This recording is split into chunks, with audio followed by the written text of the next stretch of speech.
If someone shows you who they are, believe them the first time. And also notice yourself. I'm Yana Henneman, and that's what today's topic is all about. We'll be discussing the art of gaslighting yourself and how to trust yourself when someone is showing you their true colors. Here's the thing. How you do one thing is how you do most things. I used to believe that people made mistakes and that bad days were isolated. I could compartmentalize the sketchy behavior and say, well, the person's good over here, and this is the bad part of them over here. But that doesn't define who and how they are. And you know what that did? It got me stuck, confused, and even unsafe. We've all heard that Maya Angelou quote. When someone shows you who they are, believe them. But do we all actually do it? For example, are you constantly running late for your meetings? Is your calendar a complete cluster? Do you overpromise and underdeliver on your projects? None of us are perfect, myself included. And paying attention to our own behaviors help us discern the behaviors of others. And me, I am the queen of gaslighting myself. What do I mean by this? I'll see the signs, I'll feel the gut punch, and then I think to myself, maybe I'm overreacting. Maybe they didn't mean it like that. Maybe I'm making a big deal out of all of this. Maybe I'm too sensitive. Maybe they're having an off day. Psychologists describe this gaslighting yourself thing, as when you start doubting your own perceptions or minimizing your own experience because you want to keep the peace or because it's uncomfortable. According to Dr. Stephanie Starkis, a therapist and expert in gaslighting and manipulation, self-gaslighting often comes from a history of being around people who denied your reality. In other words, you learn to do it to yourself so no one else has to. For example, I grew up in a household where I was always wrong. My father would do something upsetting, I'd express that I was upset, and I was wrong for it. I remember once he forgot to pick me up from a birthday party at a local skate rink, and the skate rink closed, and he left me there for a couple of hours. I must have only been 12, and this was before I had a cell phone, so I couldn't just call or text him. When he did eventually come to pick me up, I was crying, I was upset, and I said, "Daddy, did you forget me? Did you forget me?" And he looked right at me, and it was my fault. It was, "You're being too emotional, you must be going through puberty, you need to calm down." This continued on for the rest of my relationship with him. If he did something that I didn't agree with or that I found upsetting, it must be because I'm a woman and women are over emotional, that sort of thing. So I kind of grew up being invalidated for a lot of my emotions. And guess what happened when I turned into an adult? I did the same thing to myself. Well, maybe I'm being too sensitive. Maybe I'm over emotional. Maybe my hormones are off. Maybe I'm making too big of a deal out of this. In other words, I became really good at second guessing myself. And let me tell you a story that I wish I did not have to tell. A few years ago, I was working with this gentleman in a business development kind of capacity. And he started saying things to me that I didn't feel good about. He'd say things like, "Oh, you look really sexy today." And at first I was like, well, that's an odd thing to say in a professional relationship, but it's fine. It's fine. And he probably didn't even realize that he said it. But it started happening more and more. So I finally put my foot down, or so I thought, and I said, "You can't talk to me like this. We are professionals working together." Mind you, he knew that I was in a relationship and he was also married. And the comments were just making my skin crawl. Every time he did it, I would tell myself, maybe he's just awkward. I'm reading into it too much. He probably doesn't mean anything by it.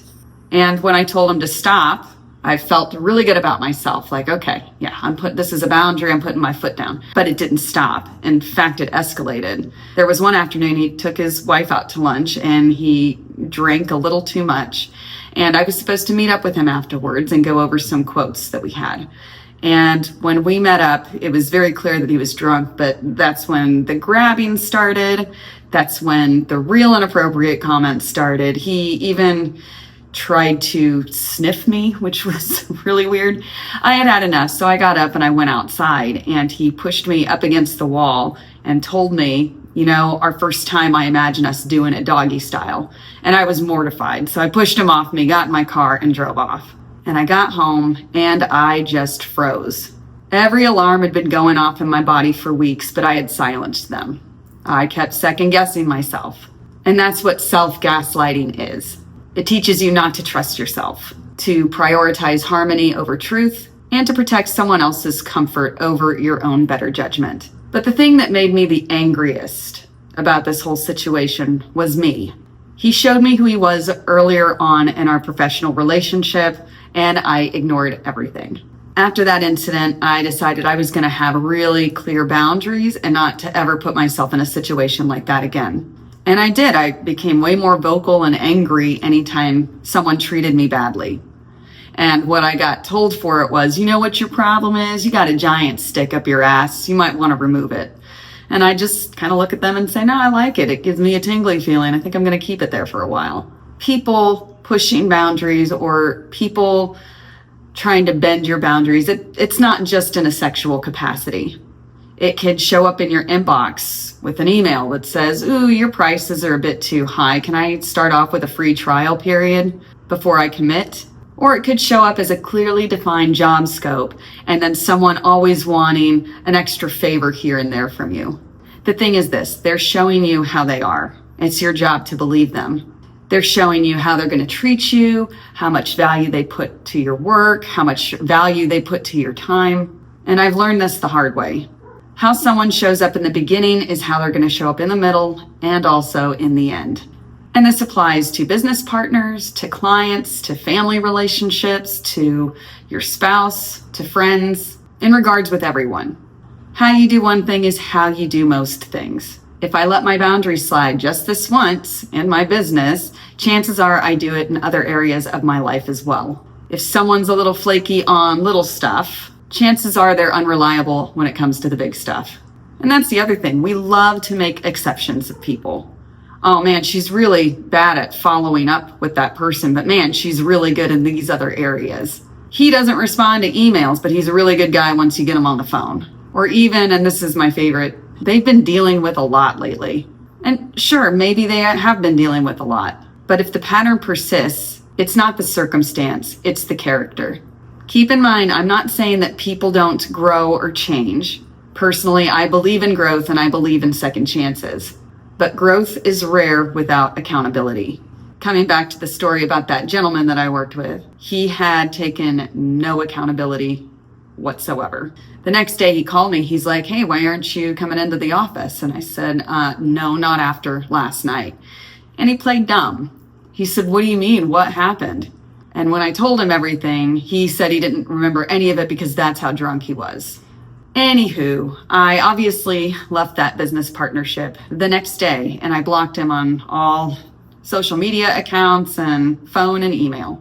I don't have space or time for people like that anymore. And if that means I have a giant stick up my ass, then so be it. So what do? How can you start noticing yours and other people's behaviors?